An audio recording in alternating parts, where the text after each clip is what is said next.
a todos, que Jesus possa nos amparar nesta manhã, nos fortalecer, estar junto conosco neste momento de estudo. Nós vamos continuar aqui com o estudo do livro Do Mundo Maior, pelo espírito de André Luiz, psicografado por Francisco Cândido Xavier, capítulo 2, Preleções de Eusébio, a parte 3, né? Vamos continuar aqui o estudo. É um livro bem questionador, né? Ele traz para todos nós aqui a importância do trabalho, a importância da renovação, da iluminação, desses espíritos em desalinhos que separaram aí dos princípios, das benesses, das questões e da vontade, dos direcionamentos divinos. Então nós vamos continuar aqui, né? Impossível, diz Eusébio, é progredir no século sem atender às obrigações da hora. Torna-se imprescindível, na atualidade, recompor as energias, reajustar as aspirações e santificar os desejos. Não basta crer na imortalidade da alma, inadiável é a iluminação de nós mesmos, a fim de que sejamos claridade sublime. Não basta para o arrojado acometimento da redenção o simples reconhecimento da sobrevivência da alma e do intercâmbio entre os dois mundos. Os levianos, os maus, os ignorantes, os estultos, pode corresponder-se igualmente à distância. De país a país, antes de mais nada, importa elevar o coração, romper as muralhas que nos encerram na sombra, esquecer as ilusões da posse, dilacerar os véus espessos da vaidade, abster-se do letal licor do personalismo aviltante, para que os clarões do monte refujam no fundo dos vales, a fim de que o sol eterno de Deus dissipe as transitórias trevas humanas. Vanguardeiros da fé viva, que o desejais ser doravante no mundo, não obstante os percalços que nos defrontam, exige-se de vós o cabal demonstração de estandartes certo da espiritualidade divina. O plano superior não se interessa pela incorporação de devotos famintos de paraíso beatífico. Admitireis, porventura, a vossa permanência na crosta planetária sem finalidades específicas? Se a erva tenra deve produzir consoantes objetivos superiores, que dizer da magnífica inteligência do homem encarnado? Que não há que esperar da razão iluminada pela fé. Receberíamos tão sagrados depósitos de conhecimento edificante para um sacrifício por nada?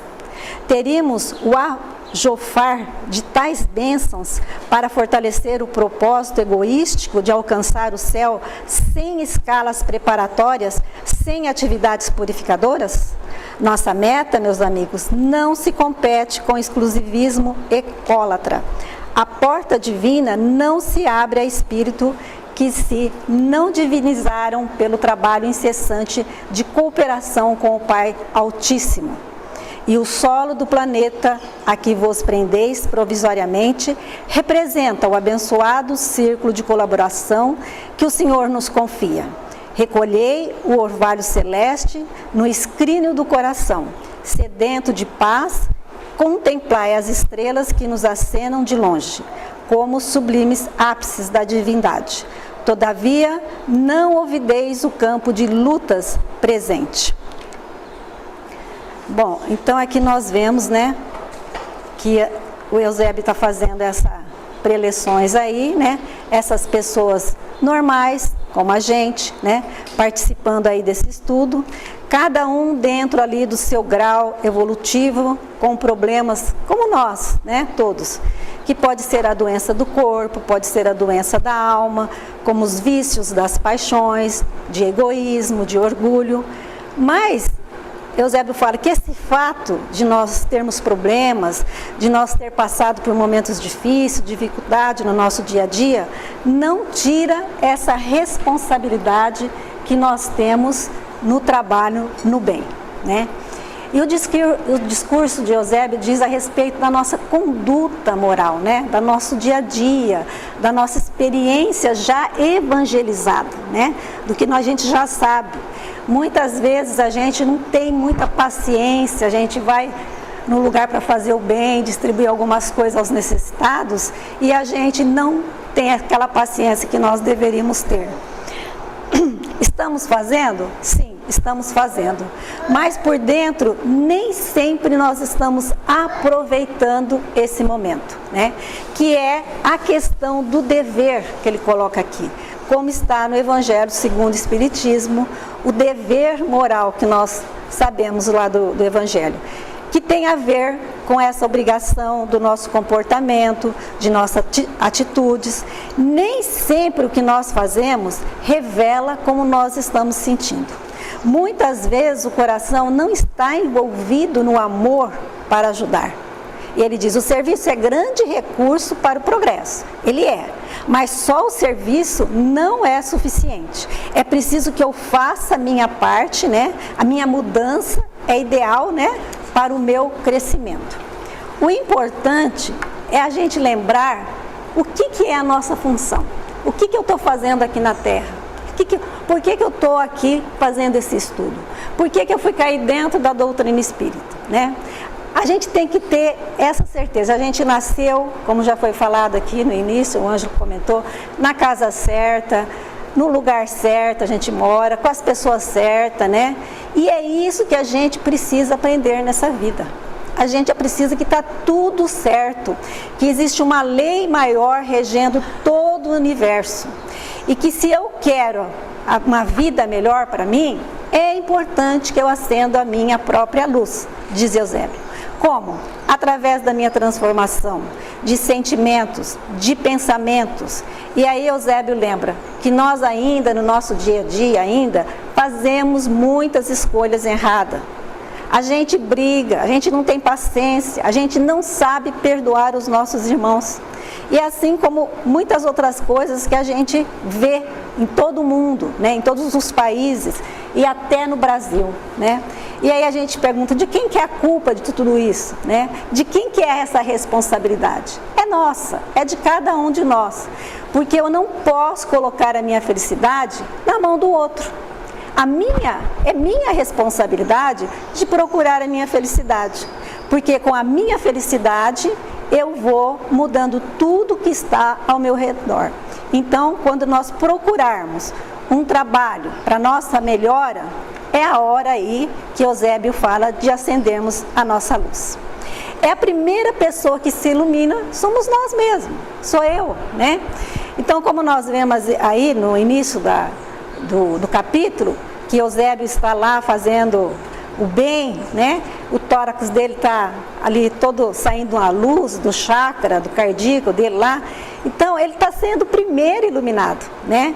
Mas ele também está iluminando toda aquela sala lá. Então, que nós possamos ter essa consciência de aprender a servir, né? Para que a gente possa saber servir. E se nós quisermos trabalharmos, ser trabalhadores de Jesus, nós temos que saber servir. Servir o outro, não só com coisas materiais, mas também com o nosso tempo, com o nosso amor e com a nossa vontade. Eusébio está dizendo aqui, não basta crer na imortalidade da alma, o intercâmbio entre dois mundos, os levianos, os maus, os ignorantes, os estultos, que são os tolos, pode corresponder-se igualmente.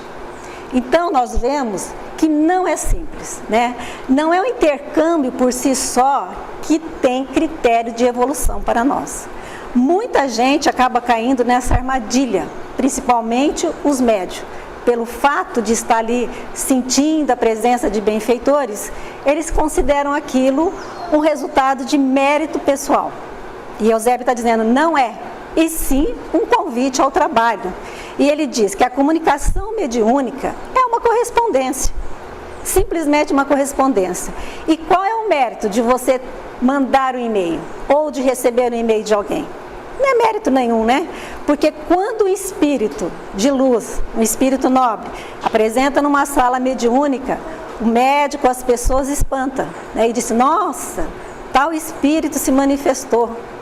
Mas ele se manifestou, pode ser por misericórdia que ele se manifestou. O problema nosso é estar na faixa dele. Porque ele vir a nossa faixa, acontece frequentemente isso. Né? E o médium que é sincero, que é honesto, muitas vezes ele sente não merecedor daquilo, né? Porque não é um atestado de nobreza quando se recebe um espírito elevado, né, espiritualmente, né? E Raul Teixeira diz, né, numa palestra dele, que é acréscimo de responsabilidade, é o trabalho, né? O espiritualismo nos tempos modernos não pode restringir Deus entre as paredes de um templo da terra. Porque a nossa missão essencial é a de converter toda a terra num templo augusto de Deus. Para a nossa vanguarda de obreiros decididos, valorosos, passou a fase de experimentação fútil, de investigações desordenadas, de raciocínios periféricos. Vivemos na estruturação de sentimentos novos, argamassando as colunas do mundo vindouro, como a luz acesa em nosso campo íntimo.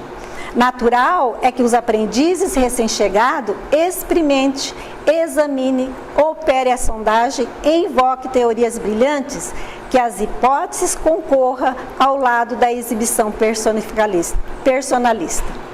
Compreensível e razoável. Toda a escola caracteriza-se pelos diversos cursos que lhe formam os quadros e as disciplinas. Não nos dirigimos aqui, porém, aos que ainda sonham na clausura do eu, enredados nos mil obstáculos da fantasia que lhe cristaliza as impressões. Falamos a vós outros que sentis a sede do universalismo, anônimos companheiros da humanidade que se esforça por emergir das trevas para a luz. Como aceitardes a estagnação como princípio, a felicidade exclusiva como fim? Alimentemos a esperança renovadora.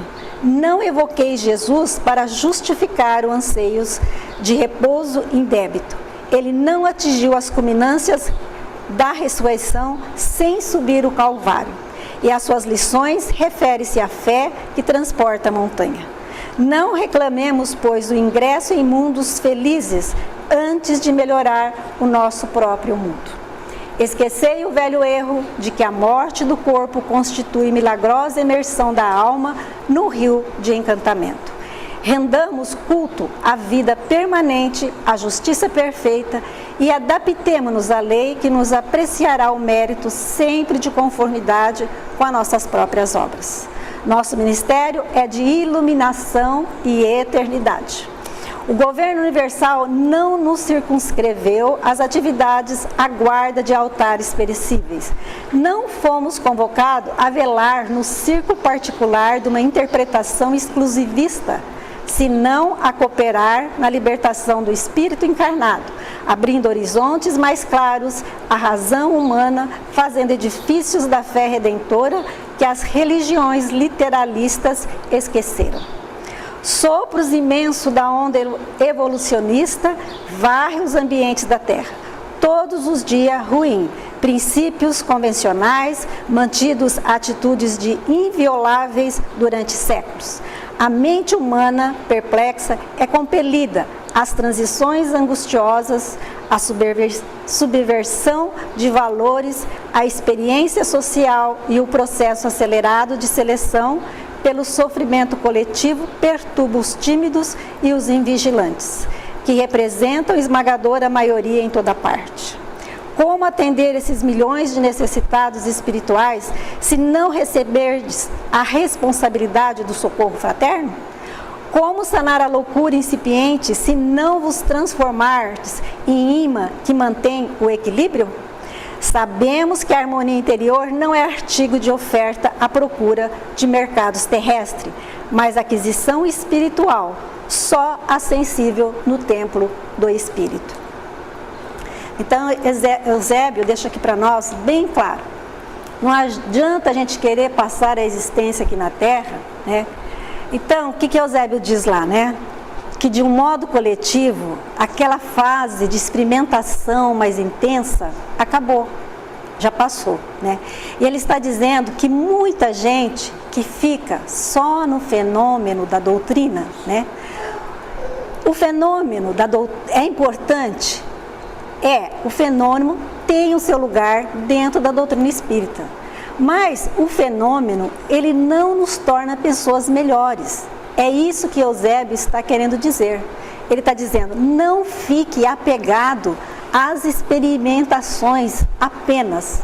Por quê? O que nós, espíritos, queremos é o fenômeno da renovação íntima. E Eusébio está dizendo que aqui não adianta a gente ter conhecimento, a gente ter o aproveitamento do mundo espiritual, se nós não estamos colocando em prática. Porque é aqui no mundo material que nós vamos colocar a prática, o nosso aprendizado, né? Nós viemos lá do mundo espiritual? Sim, para praticar aqui na Terra os nossos ensinamentos. Isso significa muito, ele diz, significa muito. Por quê? Porque enquanto nós estamos aqui colocando a prática dos ensinamentos, muitos desencarnados gostariam de estar aqui, no nosso lugar, e não estão, porque agora esse momento é nosso, né? Porque esse é o nosso momento de exercer o melhor de nossas vidas aqui na Terra. E Eusébio deixa bem claro, não adianta a gente querer passar a existência aqui na Terra, dizer minha vida não é desse mundo, minha vida não é do mundo, é lá do mundo dos espíritos, aqui não é meu lugar, esse mundo não traz nada para mim, e eu também não vou levar nada desse mundo, simplesmente assim, né? Ter uma vida banal, não ajudar ninguém, né? Não fazer nada, achando que porque não faz o mal, está fazendo muito, né? Que vai ter recompensa no futuro.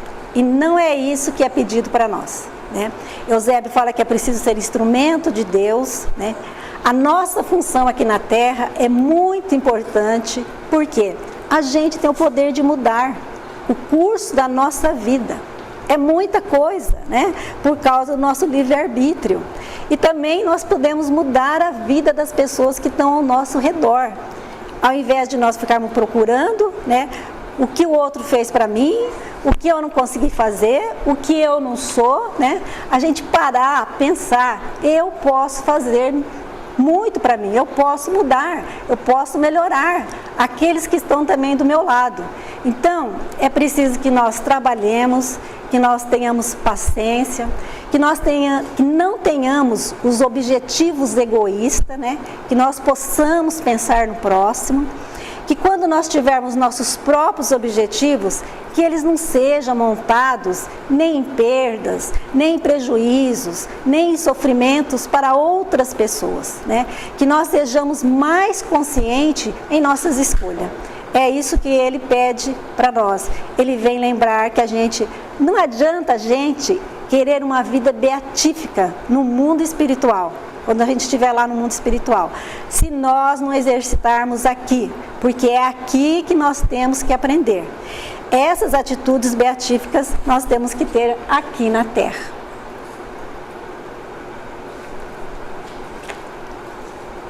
Faça, pois, mister, acendamos o coração em amor fraternal à frente do serviço. Não bastará em nossas realizações a crença que espera. Indispensável é o amor que confia e atende, transforma e eleva, como o vaso legítimo da sabedoria divina. Sejamos instrumento do bem, acima de expectante da graça. A tarefa demanda coragem, suprema devoção a Deus. Sem que nós convertamos em luz no círculo em que estivermos, em vão acometeremos a sombra aos nossos próprios pés. E prosseguimento da ação que nos compete. Não nos esqueçamos de que a evangelização das relações entre as esferas visíveis e invisíveis é dever tão natural, tão inadiável da tarefa quanto a evangelização das pessoas. Não busquei o maravilhoso, a sede de milagre. Pode viciar-vos e perder-vos.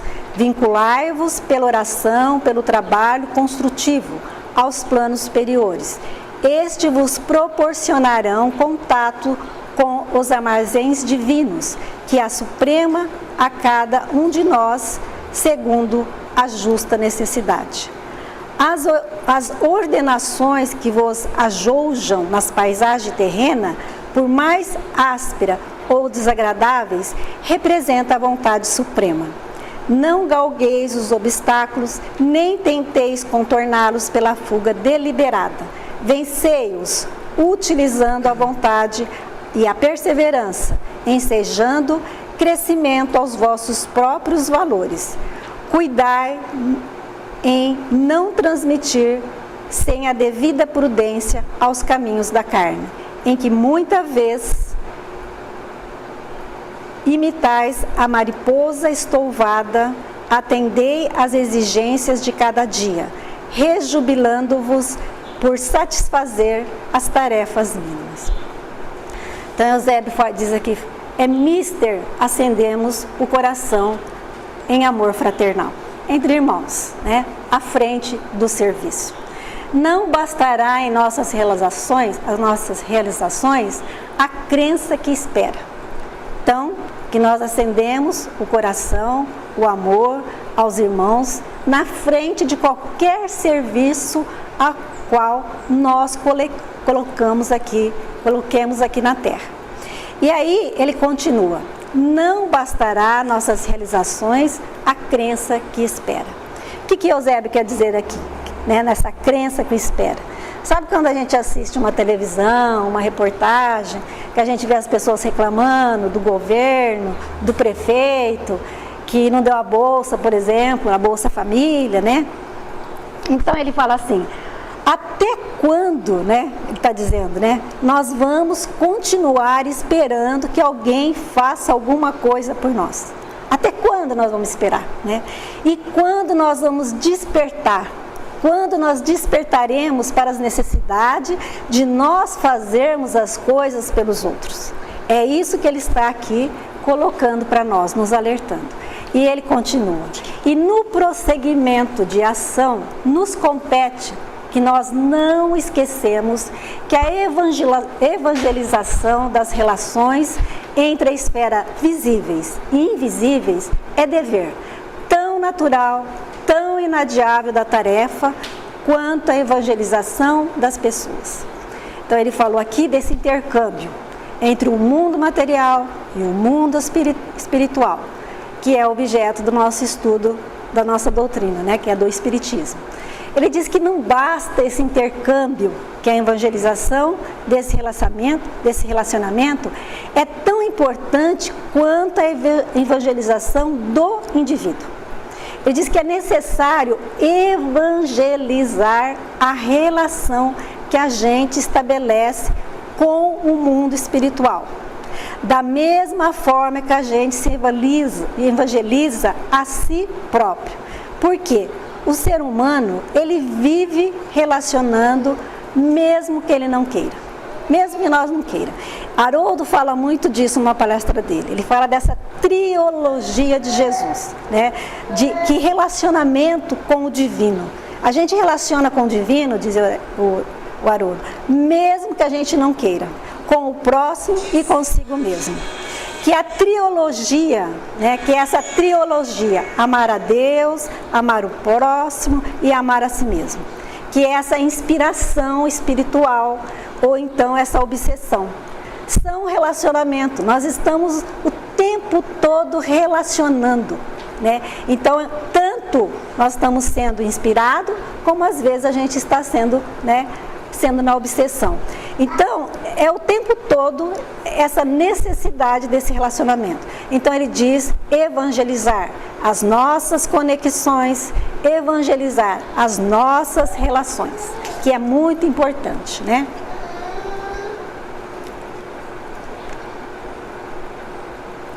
Não intenteis o voo sem haver aprendido a marcha. Sobretudo, não indagueis de direitos prováveis que vos caberiam no banquete divino, antes de liquidar com os compromissos humanos. Impossível é o título de anjo sem serdes antes criatura ponderadas. Soberanas e indefectíveis leis nos presidem aos destinos. Somos conhecidos, examinados em toda parte. As facilidades concedidas aos espíritos santificados que admiramos são prodigalizadas a nós por Deus em todos os lugares. O aproveitamento, porém, é obra nossa.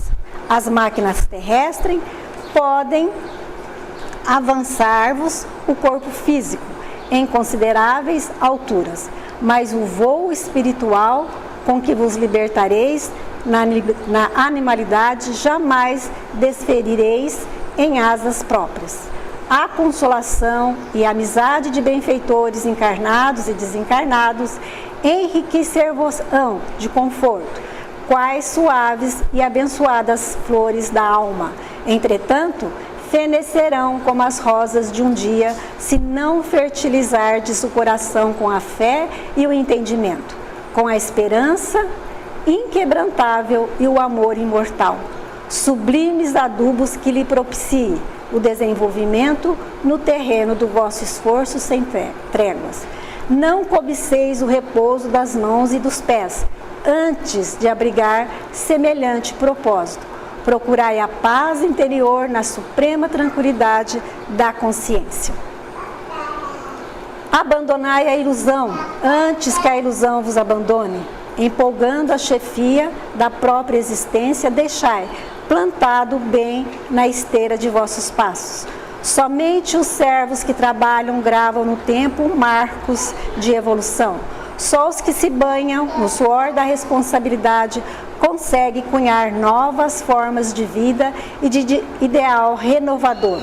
Os demais chamam-se monarcas ou príncipes, ministro ou legisladores, sacerdotes ou generais, entregues à ociosidade, classificam-se na ordem dos sugadores da terra, não chegam a assinalar sua permanência provisória na crosta do planeta. Adejam como insetos multicores, tornando a poeira de que se alcançaram por alguns minutos. Regressando, pois, ao corpo de carne, valei-vos da luz para edificações necessárias. Participemos do glorioso Espírito de Cristo. Convertamo-nos à claridade redentora. Então ele diz aqui, não intenteis o voo sem haver aprendido a marcha, né? Nós temos uma mensagem do Divaldo que diz assim, não queira começar onde os outros já estão terminando. Porque a gente às vezes nos pegamos assim, dando um exemplo, querendo ser um Francisco Cândido Xavier, ser igual a ele, né?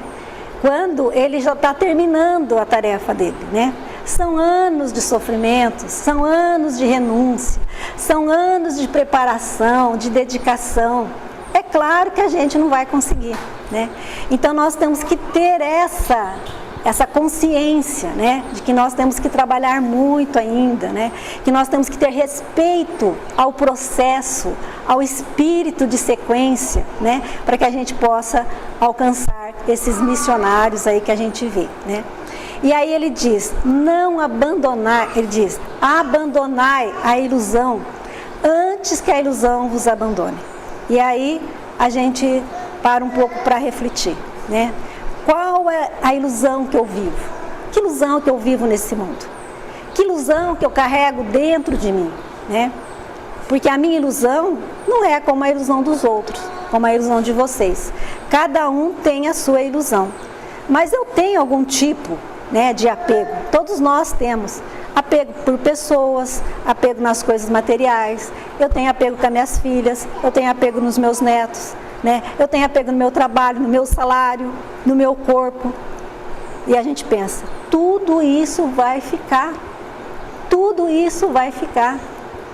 Então ele diz para nós, abandonai essas ilusões. Abandonai, que é o que vai nos libertar, né? Esse momento aqui, né?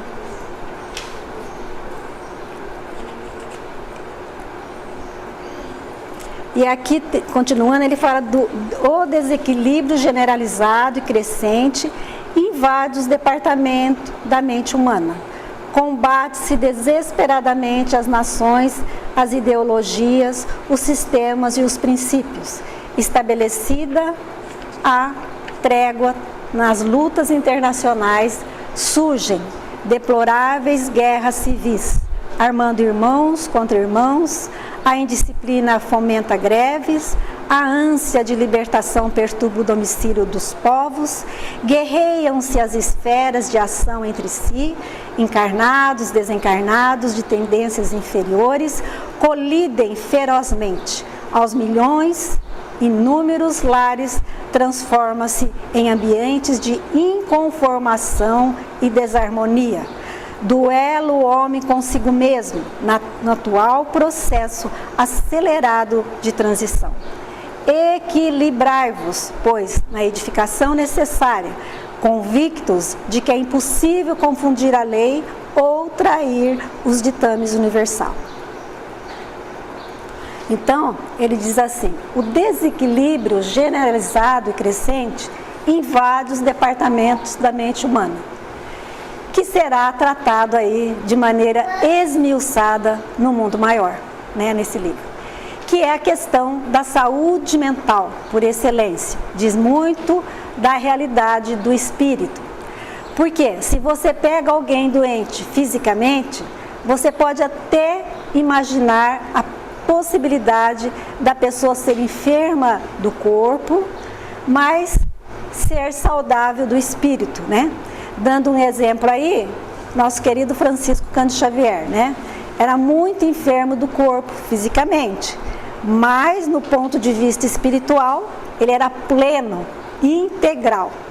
Então, o Eusébio está dizendo, nem sempre segue uma linha lógica os problemas do corpo e a realidade espiritual. Mas as questões da mente, ela sempre sugere algo de raiz espiritual. Sempre são marcas, nossa, conforme funcionar mentalmente. Ali, ela deixa pistas, ela deixa elementos de como nós fomos, de como nós somos, né? De como nós fomos no passado próximo, no passado distante. Então, é isso que ele está dizendo. E aqui ele diz assim, peroando, Eusébio proferiu bela e sentida prece, invocando as bênçãos divinas para a Assembleia. Sublimes manifestações de luz fizeram-se então sentir sobre nós. Encerrados os trabalhos, os companheiros ainda presos ao círculo carnal começaram a retirar-se em respeitoso silêncio. Calderaro conduziu-me à presença do instrutor e apresentou-me.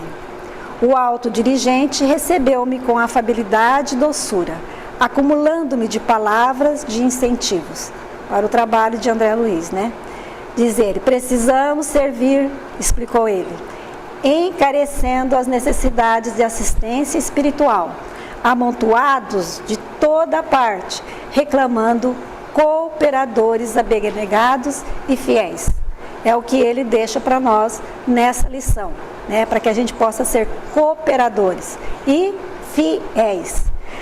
Quando Calderaro se referiu aos meus projetos, mostrou-se Eusébio paternalmente sorriso, gostando, expondo-nos providências diversas a tomar. Recomendou-nos que puséssemos em contato com o grupo socorrista, a que o assistente empresta ativa colaboração. Logo após, ao retirar-se, ladeado pelos assessores que lhe compunham a comitiva, o nobre mentor confortou-me bondoso. Sê feliz. Dirigindo a Calderaro, expressivo olhar, acrescentou. Dado o ensejo, conduze-o ao serviço de assistências a caverna. Tomada a curiosidade, agradeci, sensibilizado, e dispus-me a esperar. Aí encerra, né, o capítulo, e André Luiz diz aqui, ele fala, ser feliz para André Luiz. Depois de todo aquele discurso, ele deseja a André Luiz uma felicidade, né, que é também na vida espiritual, quando ele sabe que o André Luiz está com todo aquele trabalho, né? Então eu achei muito legal essa maneira dele falar para o André Luiz ser feliz também nessas expectativas da vida espiritual. Muito obrigada a todos, que Jesus possa nos abençoar.